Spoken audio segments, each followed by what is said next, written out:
Café est né maintenant il y a plusieurs années, c'est la 4e édition, mais il y a 3 éditions qui n'ont pas eu lieu. Celle de 2019 à cause d'une alerte orange qui a eu lieu la veille de la course, on a été obligé d'annuler, 2020 et 2021 pour les raisons du Covid.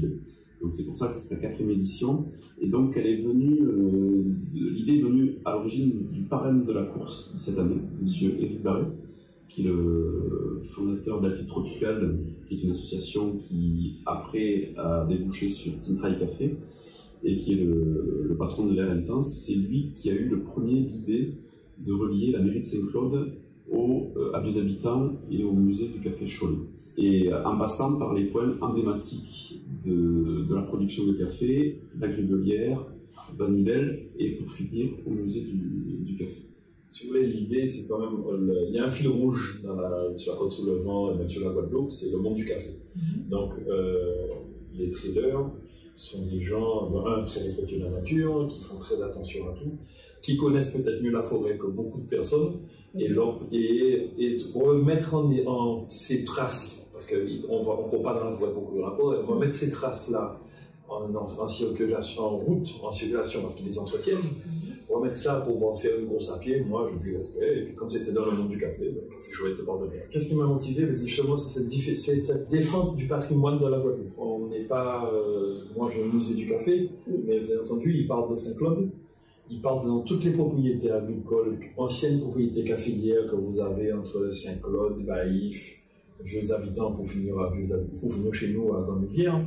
Mais le trail du café vient remettre en valeur, puisqu'il y a différentes courses depuis l'origine. Il y avait la grande course qui partait de Saint-Claude, puis il y avait une course intermédiaire qui partait de Vanivelle, et toutes les courses passent par ensuite la Grivelière et descendent jusqu'à Café Cholet. Ce qui était important pour moi, c'est qu'on vienne mettre l'accent sur ce café bonifieur, sur le café territoire de la Guadeloupe, et qui est notre identité. Donc il ne faut pas qu'on renie ça, il faut qu'on le défende, et c'est pour ça que je suis partenaire. Et c'est pour ça que le Café Cholet est et restera partenaire. Alors la grande nouveauté de l'édition, de la 4e édition, c'est la création d'un 55 km. Il y avait une demande, puisque après chaque édition, on demande aux participants de nous dire ce qui était bien, pas bien, et ce qu'ils auraient voulu comme modification. Et l'an dernier, certains ont émis le souhait d'avoir une distance plus longue, de 50 à 55 km, qui leur permettrait d'être qualificatif pour d'autres trails en métropole, d'autres îles de l'outre-mer. Donc du coup, on a réfléchi et on a fait une course qui part du musée du Café Cholet à 4 h du matin, qui va jusqu'à la mairie de Saint-Claude et qui revient au musée du Café Cholet. Et c'est pas un aller-retour, c'est 2 chemins différents avec 85% de propriétés privées. Donc on remercie tous les propriétaires privés qui ont accepté ce qu'on passe chez eux. L'autre nouveauté, c'est la présence d'une joëlette. Pour ceux qui ne savent pas, c'est une sorte de fauteuil roulant qui permet à des personnes en situation de handicap d'aller dans la forêt. Donc il y aura une joëlette avec le petit Noam et ses parents qui vont le porter pendant toute la course. Tout le monde peut accéder et venir faire une de nos courses. Alors à Team Trail Café, on s'efforce à vouloir développer le trail en Guadeloupe.